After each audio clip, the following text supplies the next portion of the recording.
Well, it looks like there's a savvy vet that's on the market right now that's been released, which has a lot of ties to Vic Fangio. We're going to talk about an extension within the coaching staff and some other news regarding the Philadelphia Eagles and free agency looming, and a lot to talk about. So let's get into it.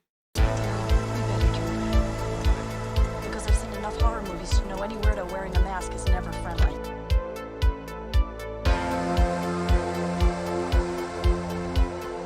Yeah, what's going on, guys? I hope it's having a fantastic day today. So I want to go over some news for the Philadelphia Eagles here.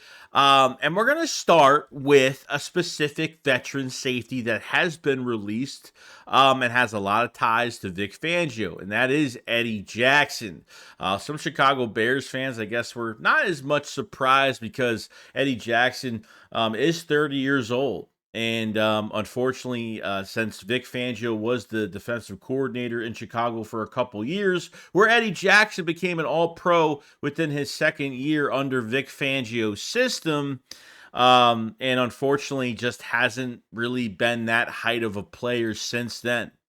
Now, the Eagles need safeties. I know people are going to say, Joe, why are you going to sign a 30-year-old safety? It makes no sense. Just keep Kevin Byard. Well, the issue I have right now is you need three safeties because Reed Blankenship, I'm sorry, it is not enough.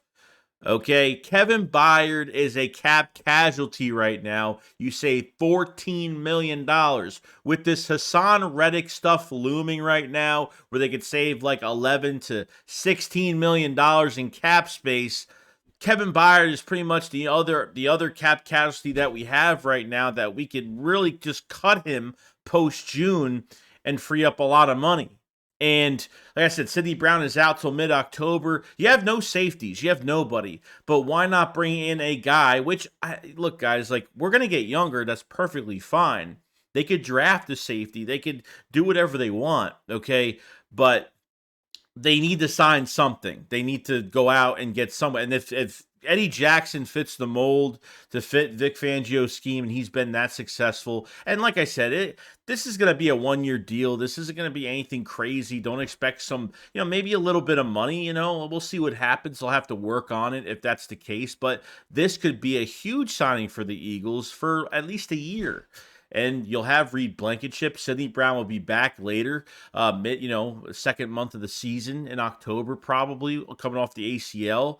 Like I said, Reed Blankenship will be there, but I want to give Reed Blankenship more competition. And obviously, if you sign Eddie Jackson, yeah, he's old. I get it, but this is a veteran safety that has only played well under Vic Fangio and has really good connections with. So you need other safeties. You can go young this whole entire position, but to bring in a vet in the building, I don't see what the deal is. We held on to Malcolm Jenkins for so long, and look what he turned out to be for us, okay? A moving piece within the secondary, and this guy won't be that. He'll just play, obviously the regular safety spot, but why not bring, that's what Vic Fangio has been doing. Why not bring in guys that made him successful or players that he's coached that became successful that works really well within his scheme? And Eddie Jackson can be that guy. Like I said, a one-year deal would probably fit, or a 2-year deal where the second year can be voided to where they can release him. The Eagles won't get affected by it, by the dead cap, whatever the case may be,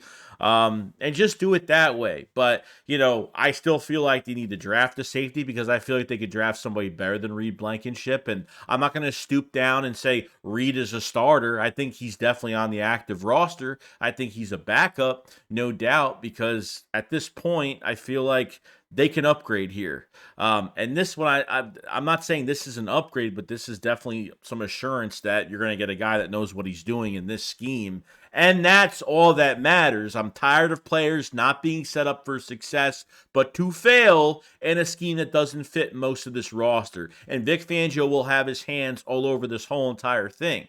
Okay? He's had his hands all over this coaching staff, the assistants, his positional coaches. Now, the big news that came out from Adam Schefter is that Vic Fangio is the Eagles respect Vic Fangio enough. They're going to allow him to get his own guys in the building and get this thing going. So Eddie Jackson is 100% a name to watch out for regarding the Philadelphia Eagles being successful in the system. An older veteran, I get it. but Kevin Byard needs to be cut. They need to get that money back. And I don't think Eddie Jackson is going to cost that much. I think maybe he's going to be on somewhat of a prove it deal to where, he'll sign elsewhere after this year. But some veteran safety help on top of another safety that they could, bring in or they could draft. They definitely have to draft another safety this year. There's no doubt about it. But interesting to see what they do here. And I think this would be a really good signing, and I wouldn't make a big deal out of it, but I think it would totally help, especially a guy that works within the system well. So we'll see. Second, I want to go over a Philadelphia Eagles coach, probably the best coach of the year, ended up getting an extension, and that is Michael Clay. We last the end of 22, I wanted Michael Clay gone, and now he was the best coach. Special teams was definitely something that was not great at the beginning of the year, kind of trended upwards and then kind of went back down, then kind of went back up, and then kind of stayed a little consistent. Britton Covey, obviously the kick returns don't mean much anymore because we barely get those anymore. But when it comes to the punt return, especially, we got rid of Aaron Sipos, we brought in Braden Mann, and I hope they re-sign him back at punter because I thought his punts were just amazing. He did a really good job. And obviously, Britton Covey was undrafted a year prior. Was very raw in his first year and just didn't, you saw the flash of what he could do. He was a special teams, star for Utah and played almost every position at one point.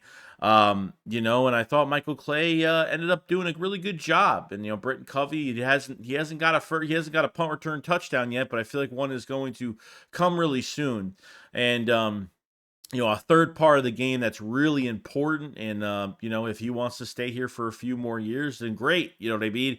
Keep this thing going, and hopefully special teams is even better, going into this season or what they do in this off season for the kick returners. And, I want to see Covey go to another level. I think Michael Clay's done a really good job with him. I think Covey is ready for bigger things, like being a third down gadget type receiver or something like that.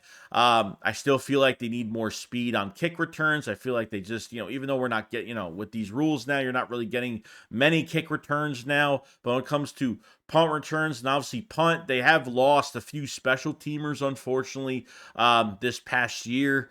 So because I know Sean Bradley's a free agent, a couple other guys, were either let go of during the year. So, hopefully we'll find some more speed guys and hopefully it just looks better. But I think he's well deserving of it, if that's the case. I'm not against it or anything like that, but, we'll see what happens down the road. And, I'm excited to see what the next chapter in Britton Covey, you know what I mean? And we'll see what happens. So very excited about Britton Covey, and Michael Clay has done a fantastic job. Now, when it comes to players on February 20th, this is the time where you start franchise tagging your players, and with the Philadelphia Eagles, there's not really much there.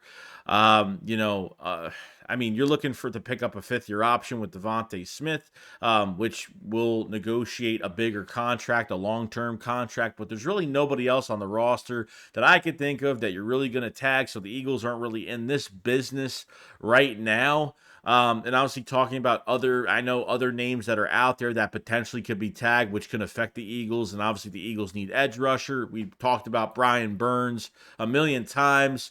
There is rumors he will be tagged, but there are rumors that a trade is not off the table for him at all. The last thing you want to do is have him get tagged and get traded, and then what happens is he's got to play out the whole year and he has to become a free agent. You can't. I don't think you can negotiate a contract on top of a franchise tag during the year. So if Brian Burns ends up playing well for the Eagles or something like that, they can't negotiate a long-term deal or a bigger contract if that's what they were going to do. I'm not saying it's going to happen, but if you're able to acquire him, if they tag him then trade him, then he's only going to be here for a year. Most likely. So this is just an example of the franchise tag and what teams are doing. And regarding the Philadelphia Eagles, there's nobody that's getting tagged at all. So we're not really in that department this year. And lastly, to talk about Jason Kelce, there's going to be hopefully another week, and we'll find out what's going on with Jason Kelce. And from the Eagles know what's happening. I don't think they're in the dark when it comes to this thing. I know that Jordan Mailata was interviewed and he pretty much said, "Oh, Kelsey's definitely not coming back," but as a joke because he's enjoying his life, he's just doing other things. He's just doing other things, enjoying his life, enjoying his family and stuff like that. So I get it. I honestly don't know what's going to happen. It's been back and forth. Kelce's been trying to get into sports casting and some of these TV deals, which I think he'll have a bigger chance of getting a TV deal because he's part of a family now that's part of this Taylor Swift BS now. So, I mean, his name is just big in general because he's involved in that. So, him on a TV network will probably get more viewership. He'll probably get some type of job so he kind of looked into that because, I don't know if it was because, I don't think he's going to get a job like that this year. But I don't know what he's going to do. I'm really hoping that, the Eagles have to do their homework. Obviously, Kelce can't wait till last minute to be like, "Hey, I'm getting out of here," or something like that. And then the Eagles are like, "Well, we have to find a right guard now since Jurgens is moving the center." So we'll find out what happens with Jason Kelce, but I wouldn't really dive into it too deep and feel like that this is impossible, that he's not going to come back, but I really hope he does for one more year. I really hope so. And I mean, for the signs we've seen, I know, when he was at the Pro Bowl, he was talking to a bunch of little kids, and one of the kids was like, "I hope you don't retire." And he's like, "I'll try not to." And then, Travis Kelce, but right before the Super Bowl in the press conference, he was asked about Jason if he was retiring, and he said he feels that Jason has a few more years left in him. So I mean, there's some good signs pointing that he's returning, and I hope so. I hope we get a video of Jason Kelce getting a big beer barrel and drinking out of it and telling us that he's coming back for a year. That's what I'm waiting on. It hasn't happened yet, but I guess we'll find out when the time comes. So we'll have, we have free agency in a few weeks. We're getting there. It's going to be very exciting. Eagles haven't touched their own roster yet. Eagles haven't released any players. So we're looking to see what happens here. Vic Fangio getting his own guys. Kellen Moore and what he's doing with the offense, which I'm really excited about. And just how this whole thing is going to be put together. It's a slow process, but I feel like we're going to get there, and we're going to be hopefully happy with what's going on. A lot of holes within the defense, a lot of things regarding contracts and, on trades and stuff like that. So going to be very busy regarding all the info. And, let me know what you guys think about Eddie Jackson coming to the Eagles. Let me know what you guys think about, in general with Michael Clay's extension. Do you think that's a good thing? How do you feel about our special teams as a whole? With Michael Clay as a special teams coordinator, you guys let me know on all of that, and I'm excited to see how this whole team is going to shape into by the end of it. And we're just starting to, Howie's ready to pounce and get ready to make some moves. So let's see them. Let's find out. But you guys have a fantastic day. Make sure you subscribe to the channel for Eagles news every single day. And obviously like the video because it helps out the channel tremendously. I can't talk today. I'm really tired.